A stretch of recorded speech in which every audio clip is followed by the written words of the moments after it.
Vous n'avez jamais vu le moindre épisode de l'anime Demon Slayer mais souhaitez savoir de quoi ça parle? Voici quelques clés pour comprendre ce phénomène qui passionne les ados. Demon Slayer est devenu un véritable phénomène en l'espace de quelques temps, suscitant un engouement sans précédent. Le manga original, créé par Koyobaru Gotoge en 2016, comprend à ce jour 23 volumes. En tout, l'œuvre s'est vendue à plus de 150 millions d'exemplaires, dépassant des mastodontes comme Bleach ou l'Attaque des Titans. L'anime, lancé en 2019, a été un succès immédiat.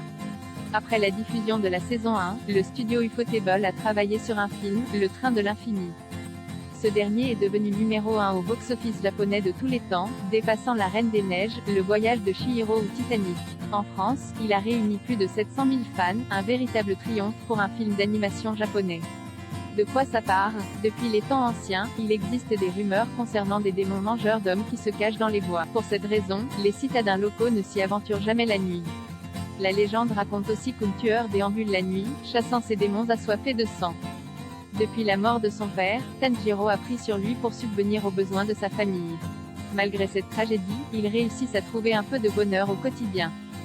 Cependant, ce peu de bonheur se retrouve détruit le jour où Tanjiro découvre que sa famille s'est fait massacrer et que la seule survivante, sa sœur Nezuko, est devenue un démon. À sa grande surprise, Nezuko montre encore des signes d'émotion et de pensées humaines. Ainsi, commence la dure tâche de Tanjiro, celle de combattre les démons et de faire redevenir sa sœur humaine. À partir de quel âge regarder cet anime? La rédaction d'Allociné conseille ce programme à partir de 12 ans. En effet, la série aborde des thématiques difficiles de manière explicite et parfois brutale. Les combats sont violents et souvent sanglants. Pour ces raisons, Demon Slayer s'adresse plutôt à un public adolescent. Ça ressemble à quoi? Demon Slayer. Saison 1 teaser vaut pourquoi vos ados adorent. Parce que les personnages sont attachants et qu'ils véhiculent de belles valeurs comme le courage, l'abnégation ou le sens du sacrifice. Tanjiro possède une personnalité ultra positive et n'abandonne jamais. Mention spéciale à Inosuke, un des personnages les plus hilarants du monde avec son masque de sanglier. Parce que l'univers proposé par l'anime nous propulse dans un Japon féodal peuplé de démons et de samouraïs vengeurs armés de sabres. Et ça c'est quand même tellement cool. Parce que l'animation est d'une beauté à pleurer. Les séquences de combat sont toutes plus épiques les unes que les autres, sublimant un récit qui tient en haleine à chaque épisode. 5 termes que vous n'allez pas forcément comprendre si votre enfant vous en parle. Piliers. Les piliers sont les 9 épéistes les plus puissants de l'armée des pourfendeurs de démons. Ils jouent un rôle majeur dans le combat contre leur chef, le cruel et diabolique Kibutsuji Muzan. Le souffle. Les souffles sont des styles de maniement de l'épée pratiqués et enseignés par les pourfendeurs. Ils sont basés sur la respiration et le contrôle absolu de celle-ci. Par exemple, le héros Tanjiro utilise le souffle de l'eau, pouvoir qu'il insuffle à son katana pour parvenir à tuer les démons. Épée du soleil. Les sabres du soleil sont des lames spéciales utilisées et fabriquées spécialement par l'armée des pourfendeurs de démons.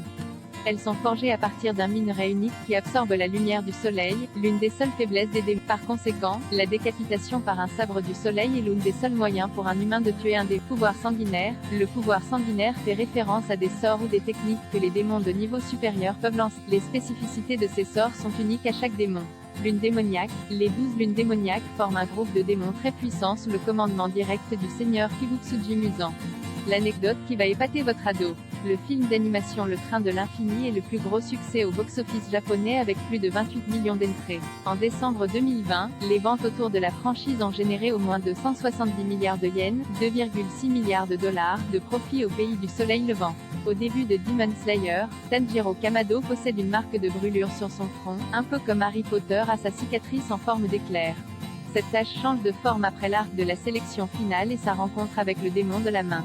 Ce n'est pas du tout une erreur de l'équipe mais elle traduit une évolution du personnage. Tanjiro est devenu un pourfendeur plus puissant et la forme de sa cicatrice est le marqueur de son progrès en tant que combattant. Tanjiro porte des boucles d'oreilles caractéristiques qui ont une importance capitale pour le héros. Elles sont l'héritage de son père, qui est mort avant le massacre de sa famille par des démons représentant le soleil levant. Elles ont été censurées dans certains pays.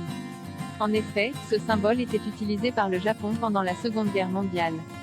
Pour certains pays asiatiques, il rappelle encore les crimes de guerre de l'armée impériale japonaise. En France, le manga est d'abord sorti sous le titre Les Rôdeurs de la Nuit.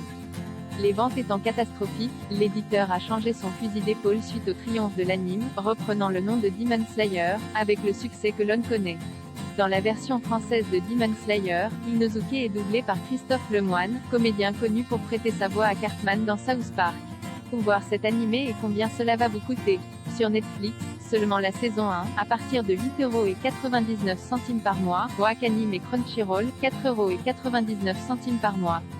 Également disponible en manga, actuellement 23 tomes et toujours en cours de publication, vendu 7,29 € l'unité par l'éditeur Panini. Quels autres animes regardez ensuite avec votre enfant? Jujutsu Kaisen, pour son côté spirituel et surnaturel. Bleach, pour le côté épéiste et exaltation de belles valeurs. F0, réalisé aussi par le studio Ufotable, maître de l'action.